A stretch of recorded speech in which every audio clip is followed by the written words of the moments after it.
नमस्कार, मैं हूं प्रशांत और आप देख रहे हैं रेंज ऑफ इंडिया। तो अभी हाल ही में पीएम मोदी द्वारा 20 लाख करोड़ रुपए का आर्थिक स्थिति को सुधार के लिए पैकेज घोषित किया गया था 20 लाख करोड़ का। तो उसके बारे में वित्त मंत्री निर्मला सीतारमण ने क्या क्या किस क्षेत्र में कितने कहाँ पे उसको एडजस्ट करने की बात बताई है। तो जो है प्रवासियों को फ्री अनाज और किसानों को ज़्यादा लोन जानिए तो जानते हैं कि वित्त मंत्री आर्थिक पैकेज की अहम बात क्या क्या है, क्या क्या घोषणाएं की हैं वित्त मंत्री ने। तो डेली ऑफ इंडिया को जरूर सब्सक्राइब कर दे दुनिया की सभी खबरों के लिए। तो चलिए देखते हैं खबर। तो नाबार्ड को जो 30,000 करोड़ रुपए की अतिरिक्त सहायता दी जाएगी। तो ग्रामीण कॉर्पोरेट बैंक और आरआरबी की फसल ऋण आवश्यकता के लिए जो है नाबार्ड को 30,000 करोड़ रुपए की अतिरिक्त सहायता दी जाएगी। यह सहायता किसानों को इमरजेंसी में दी जाएगी। आदिवासियों को रोजगार देने के लिए सरकार ने 6 करोड़ रुपए कैंपा फंड का प्रयोग करेगी। तो आदिवासियों को रोजगार देने के लिए जो सरकार कैंपा फंड का प्रयोग करेगी, इसमें जो प्रकृति और संबंधी कार्यों को खासकर वृक्षारोपण कार्य के लिए पैसे दिए जाएंगे। 50 लाख रुपए जो है फुटपाथ दुकानदारों को सरकार देगी। 5,000 करोड़ रुपए की सहायता। निर्मला सीतारमण ने कहा कि कोरोना काल में जो फुटपाथ दुकानदारों को काफ़ी परेशानियों को सामना करना पड़ रहा है, इन 50 लाख फुटपाथ दुकानदारों के लिए सरकार 5,000 करोड़ रुपए की सहायता देगी। प्रवासी मजदूरों को किराए पर घर दिलाया जाएगा। सरकार यह प्रयास कर रही है कि प्रधानमंत्री आवास योजना के तहत ऐसे घरों का निर्माण किया जाएगा जहां प्रवासी मजदूरों और शहरी ग्रामीणों को जो है शहरी गरीबों को कम किराए में घर मिल सके। वहीं आगे की घोषणा है कि एक राष्ट्र एक राशन कार्ड योजना के अगले 3 महीने में लागू होगी। इसमें जो 67 करोड़ लोगों को होगा फायदा।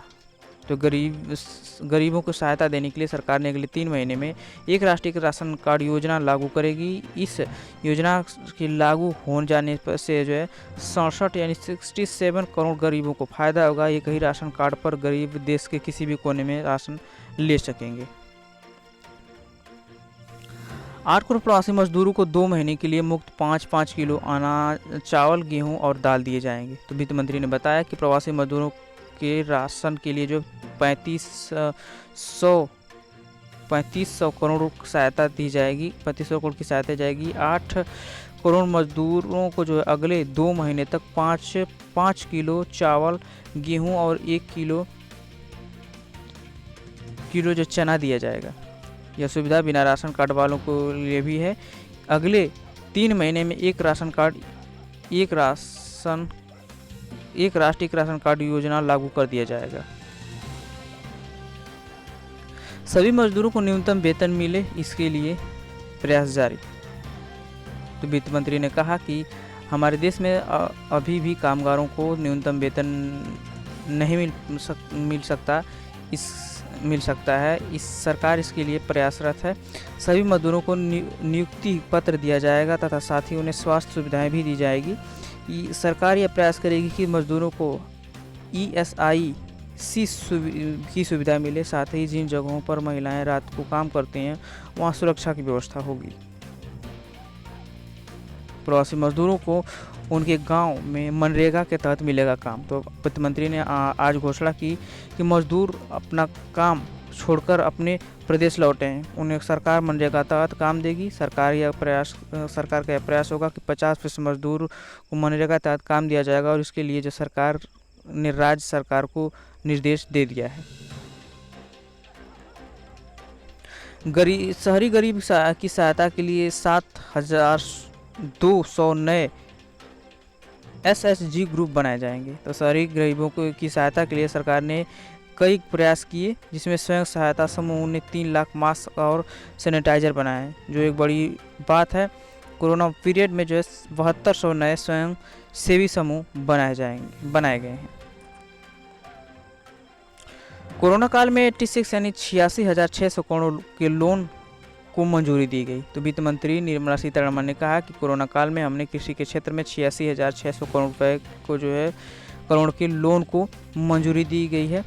इससे किसान को बहुत फ़ायदा होगा। वित्त मंत्री ने कहा कि शहरी गरीब की सहायता के लिए जो है किसान केंद्र सहायता के लिए केंद्र सरकार ने राज्यों को 11,000 करोड़ रुपये दिए हैं। केंद्र ने राज्यों को SDRF के तहत सहायता देने को कहा। प्रवासी मजदूरों को शेल्टर देने की व्यवस्था की गई। उन्हें 3 बार का भोजन दिया जा रहा है। प्रवासी मजदूर, फुटपाथ दुकानदारों और किसानों के लिए आज हो रही है घोषणाएं। तो वित्त मंत्री निर्मला सीतारमण ने कहा कि आर्थिक पैकेज में प्रवासी मजदूरों, फुटपाथ दुकानदारों और छोटे किसानों के सीधे लाभ पहुंचाने के लिए घोषणाएं होगी। उन्होंने कहा कि प्रवासी मजदूरों के लिए 3 बड़े फैसले लिए गए हैं। अब तक छोटे किसानों को 4 लाख करोड़ की सहायता दी जा चुकी है। किसानों की मदद के लिए 31 मई तक ब्याज पर छूट दी गई है।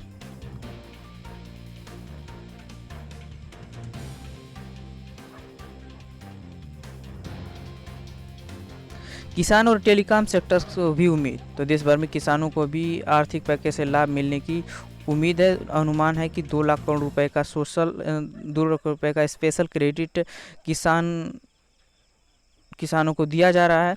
इसके अलावा दूरसंचार कंपनियां भी उम्मीद लगाए बैठे हैं, उन्हें 35,000 करोड़ रुपए का GST क्रेडिट मिल जाएंगे।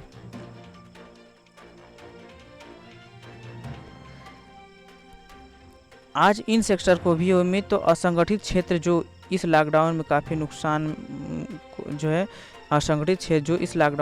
नुकसान में हो गए हैं, उनका नुकसान हुआ है, उसके लिए जो है आज वित्त मंत्री ने घोषणा कर सकती हैं कि इसके अलावा सरकार स्ट्रीट वेंडर्स को भी सीधे लाभ पहुंचा सकती है। इसके अलावा श्रमिकों, गरीबों और मजदूरों किसानों को काफ़ी उम्मीदें हैं।